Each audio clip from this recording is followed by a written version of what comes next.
Ibwega nonto bwa kuriunga kiri channel heje mbita wa Irene Karamuta Masaki. Asante kwa kuendelea kuni support.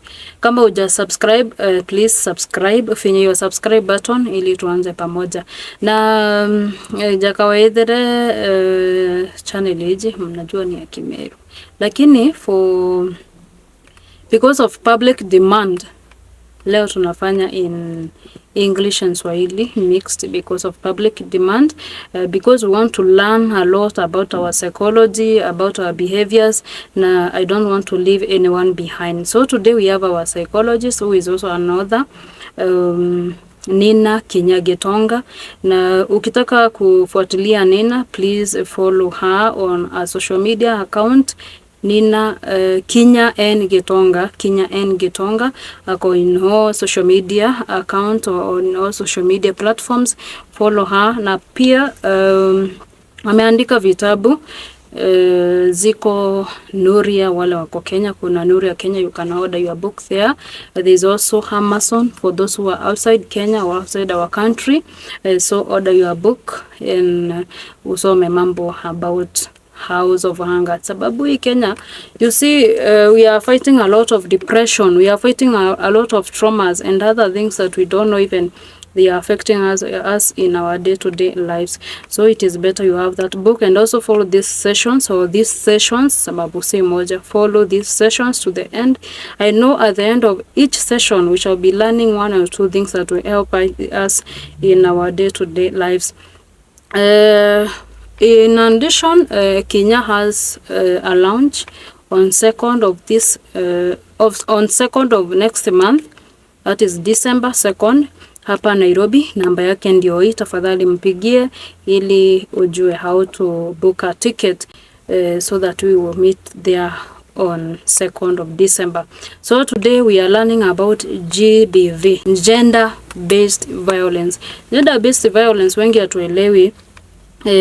Because to me, I maybe understand gender-based violence, it's more of mkundi, ndoa, but today we shall learn more about gender-based violence, so that we will know the forms of gender violence. Tutajua, first of all, tutajua GBV ni nini, tutajua forms of it, tutajua how it affects a person, tutajua if you are one of the victim, utajisaidia aje, pia wewe utajisaidia aje utoke kwa hiyo GBV, na pia tutajua how you can be helped by friends or even family. So we have a lot to learn today, na follow this to the end. Karibu sana, subscribe as I welcome Kinya. Kinya, karibu. Thank you for visiting this channel. Thank you again for accepting to be with us. Ningetaka uanze with the introduction. Na naona kuna kitu umeshikilia, utatueleza ni nini? Alright. Habari zenu, kwa majina naitwa Kinya Gitonga. Mimi ni mwanasaikolojia na pia mimi ni mwandishi wa vitabu ambavyo vinatufunza mengi haswa kuhusu afya ya akili. Kwa mwangu nimeshika kitabu kimoja ambacho Irene na Masaki ongelea. Kitabu ambacho tutakuwa tunafanyia uzinduzi, that is launching. We will be launching this book on December 2nd at our Alliance, and I hope that you will also get a ticket and join us there. Where is it located? Your Alliance? Alliance is located in Nairobi, Kenya, University Way, just across the University of Nairobi or close to Kemu University. I hope that you will also get to join us. So today we'll be learning more on GBV. And tunaweza anza na kujifunza GBV ni nini. GBV, it is any actions of violence that are directed to an individual, specifically because of their gender. Mostly this happens to women and girls. And the characteristic of GBV inakuanga at times with power imbalances. And maybe we can learn more zaidi on the forms of GBV. And so the very first one yenye tunajua na watu wengi wako aware, yenye tunasema ni physical violence, kama yenye Irene ame-mention. Physical violence or domestic violence ni pale unapata there is physical abuse, especially pale kuna war, unapata mtu amepigwa, there are so many other forms of GBVs in here. We are not really quite aware, but they are GBV per se. The second one, we can talk about media, whereby we find this cyber issues, probably where someone has been harassing you online, umekuwa na a lot of following online, or maybe where someone has been tapping into your accounts without your consent. We also find in relationships where there is revenge, especially someone has your photos and they leak them without your consent. That is also a form of violence. The next form of violence ni verbal violence. Watu wengi wanaweza sema this is mostly done by women, whereby in a relationship or in a marriage, it's the lady who is always maybe insulting. At times there is use of harsh words, but also males do that. That is also another form of violence, yenye tumesema ni verbal. There is also what we call the economic violence aspect. This is where probably in terms of job opportunities or employment, unapata there is another set, it can be either male or female, that is actually inhibited from accessing job opportunities, or maybe if they were working already, unapata they really have to quit or get out of these opportunities. And you find in finances, unapata pia you are withdrawn from family. You cannot seek assistance from family, from friends. You get to be dependent on the partner. There is also emotional violence. Emotional violence occurs pale ambapo mtu anapata they are withdrawn from family, they are withdrawn from friends. Remember what tunasema, support comes from friends, emotional support. Emotional support also comes from family, whereby maybe you have an issue, you just need them to be there for you and to hear you. So you find in marriages, you cannot visit your family. In relationships, maybe you're inhibited from calling your sisters, your brothers, and emotional violence is really merged with the media aspect. Pale ambapo unapata you inhibited from talking to family, you inhibited from talking to friends, but they are also having a track of the records of the people whom you engage with. So unapata it is GBV, but there are two forms merged in one. And the last one, the other form of GBV, ni lenye tunasema in marriages, unapata if it's a lady, if it's a gentleman, they are forced to marry maybe someone mtu mwenye hataki, someone they are not okay with. You find there's also assault when it comes to forced sex. It is also part of GBV. And also places whereby we find there is female genital mutilation. It is also a form of GBV because it happens without the lady or the girl's consent. So as we've learned today, GBV has several forms, not only one form. The most commonly known form ni tumesema domestic violence. But other than that, them that I've mentioned also are part of GBV. Mm-hmm. Yeah. Kinya, we have the defilement. Where does defilement fall in? Defilement can be the bit of forced sex. Mm-hmm. It is also a bit of GBV. But most of the forms, they are directed to girls and women. But let us also know that males can be defiled too. Males can also experience kama ni hiyo verbal violence. So it's any gender they can experience GBV. You know, there are even women who beat their partners. Yes. So I think also men face all those forms of GBV. They do face. It's only that they are not reported. But ukiangalia kwa ground, the grassroots, they really are men experiencing the same. Yeah. Mostly. Yeah. When we come to each form of the violence, I think we start with the emotional one. Some emotional psychology. Yeah, the emotional violence. Yeah. Well, you can take us through it. We know more about the emotional, so that maybe, as I have said, I have always known about the physical one, beating, boxing, hizo sasa. But can you please take us through the emotional? Yeah. Yeah. All right. Then that you mentioned the physical violence, we also call it domestic violence, but there is emotional violence as well. Emotional violence occurs whereby you find in a relationship or in marriage, normally GBV happens where there is some sort of a relationship. And when you're talking about relationship, you're not only talking about the intimate relationship. It might be a mother to daughter relationship, maybe son to mother, any form of relationship. Oh, GBV so it is not happen. generally, or it is not only to the to the partners or couples. Yeah. It is even with the Yeah. siblings. Yeah. Oh. And so when we're talking about the emotional violence, I'll now look at it in the aspect of a partner. It's maybe a relationship, they're dating or they're married. You find at times there's blackmail.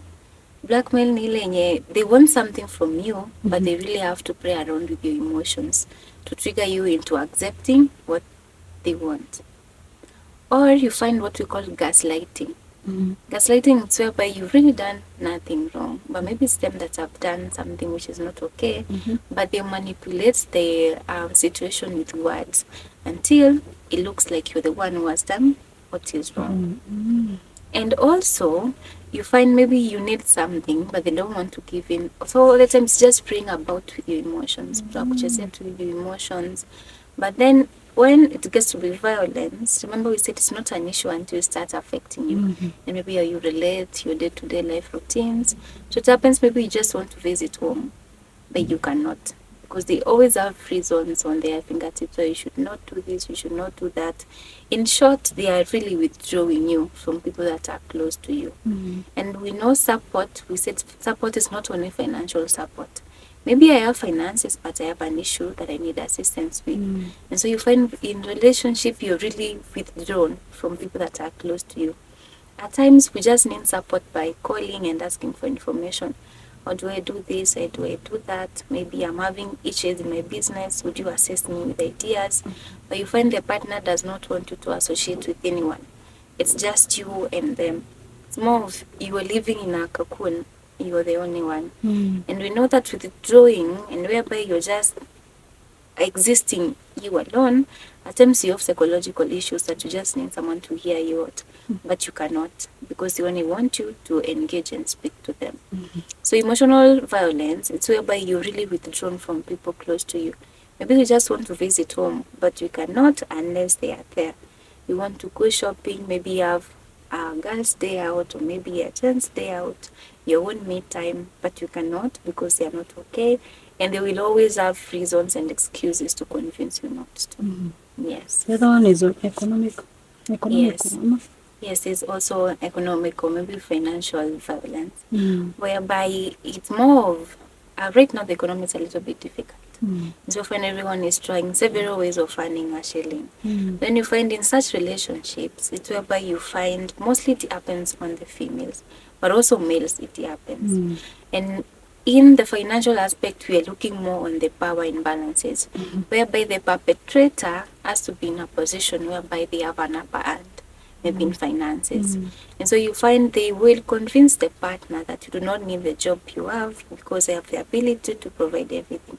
I'll take care of your bills, I will take care of you. Yes, I'll take care of everything. You will not have to strain. So remember we said that at times the violence can be matched. So it's where they might use maybe the emotional violence to really make you feel I don't need this job at all. I'm well taken care of. Or maybe whereby someone is in a stable job, they will also convince them you can resign. I'll do this for you, I'll do that for you. And remember, at times these promises can be empty, whereby you've resigned and now they are trying to make you withdraw maybe from family where you couldn't get assistance. So it is just you and them. So that's how financial violence also happens. And you find that at times they do not fulfill their promises, which can also cause psychological issues to the victim. And at times we may not be aware because in a relationship there's always trust. So if when you've trusted them, you've quitted, you've trusted them, now you're back at home. And it can be also merged with the verbal aspect where we said there's verbal violence. Now you've quit and you don't need financial assistance, and now they can also bring about violence verbally, whereby there's the assault, there's the harsh words, which can also bring about mental health disorders. Yeah. So for the three, for the emotional, verbal, and economic, can you take us through? Maybe there's a victim out there who is watching us. Yeah. Can you take us through on ways that he or she can be helped to come out of this, so that we end this session with the help, then we take over the next session with the normal one, that is the beating part of it, the domestic violence. So I would like I would like you to take us through the help, where to seek help, where to seek assistance, and how someone can get help. All right. In such a case, we really need to understand that at times we might be in denial, and at times also there might be ignorance, whereby we are not really aware this is violence. And when someone tries to bring it out to us, at times we may also deny, and maybe they're having issues with finances. Maybe at times we own up the blame, especially women. At times we own up the blame. Maybe I'm the one who has been pressuring so much to provide for us. Maybe I'm the one who really agreed to quit the job opportunity. So at times what we really need to do is learn, whereby we call it a growth mindset. You really get to seek information out there. I know this is GBV, so and so has been talking about it. There are also people who share their lived experiences, whereby they also experienced a similar thing. Whereby you get to notice, this is what I'm going through and this is what someone says it is. And in the next session, we also learn more on the pointers of GBV, whereby you can know if I'm experiencing violence or I'm not experiencing violence. But the most important thing of all is seeking assistance from a professional. Will really guide you on how do you really identify its violence, and now the counseling aspect in the same, because counseling will really assist us in coping and also making decisions on what to do next. Yeah. There are no institutions that help those people, maybe? They are institutions, and they are what we call institutions that take in people, especially them that have experienced violence. Maybe it's a marriage and they have just gone out. They do not have anywhere to go. So there are institutions that will take them in. They will provide psychological assistance, and thereafter, when you're stable, they are now let out on their own. But also the institutions that will offer psychological assistance for free. As I mentioned, there is Kenyatta National Hospital, they do that. There are also a lot of online and virtual institutions that do the same. For instance, there's Penda, there's also what we call Psychology for Better Living, there's Zuri Healthcare, they also provide such assistance. For example, I have heard you say that these people are affected, and you find them withdrawing from the friends, from the family. Is there a way that we as friends or we as the family can chip in to help our person to come out of emotional, economical, and this verbal thing? Yeah. The most difficult thing, especially in an African setup, it's whereby parents really expect that relationship to work. Or whereby you yourself as an individual, you've pressured yourself that I love this person so very much and I need this relationship to work either way. I want it to work. Even when you're not okay, you really want to be there because you expect it to be there. So it starts with the society, whereby we bring about society norms. There are those society norms that really don't have much input right now. Nasema zimepitwa na wakati. If a marriage is not working and a person is not comfortable, there's no essence of pressuring them to stick in there. And psychologically, emotionally, and their physical health is getting compromised. So it's the high time as a community we really minimize the pressure that we place on individuals. Because at times people stick in such relationship because they want it to work. Their parents' marriage worked and they expect it to work. So when we get to really have an open mindset and a growth mindset where you feel you've done your best for it to work, it's not working, you can just give yourself a break. And then the next thing that we can do as family is not judge them.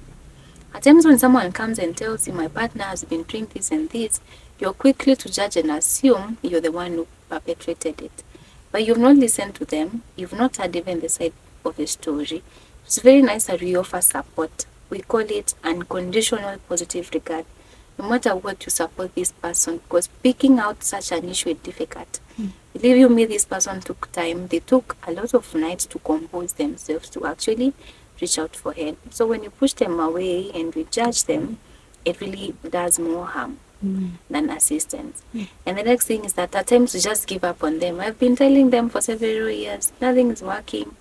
You're just leaving them out there. It's very important that we keep on providing support for such individuals so that they can feel that they are not alone. It gives them a sense of belonging to know when I'm ready to step out, at least I have people who are still there for me, and they have been there for me for several times. The last thing is, such an issue, we really require professional assistance, because emotionally, psychologically, this person is not okay. So let us also embrace reaching out for support. It is okay not to be okay. It's okay to embrace change, because in a relationship, you've been very used to this person for some time, and starting over might seem difficult. But there's always difficulties in embracing change. But after some time, everything gets back to normal. So it's one step at a time, and healing will always come around. Let us know that also dissolving a relationship, dissolving a marriage, it is a loss on its own. So you also have to really get coping skills to handle the loss. Yeah. Kinya, as we end up our first session, I would like us to go now to the next session in a bit. But you have not given out your number. I know you do sessions, counseling sessions, therapy sessions. Give us your number, and then repeat again on the launch of your book, second book, that is Ripe, and location. Then we end up and see the next session. All right. As I mentioned, when I was doing an introduction, I am a psychologist, and that means that I am a counselor.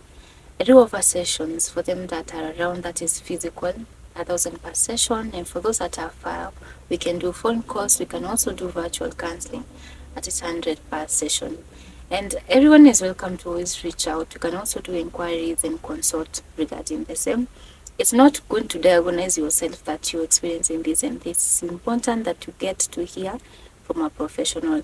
So you can reach out to me through kinyanina51@gmail.com, Kinya and Gitonga across all social media platforms, and also through my phone number, which is 0796037994. And as also mentioned that this book will be launching very, very soon. It is a book that actually creates awareness on mental health issues. The name is Thrive. We will be launching Thrive very soon on December 2nd at Allianz, which is in Nairobi, Kenya, in town. So I welcome you all to join us for the launch so that we can get to know more about these materials.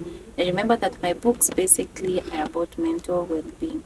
So it's a book that will assist you even without the assistance of a counselor, so that you can get to hear yourself out and also assist yourself in terms of mental health issues. Thank you. See you there.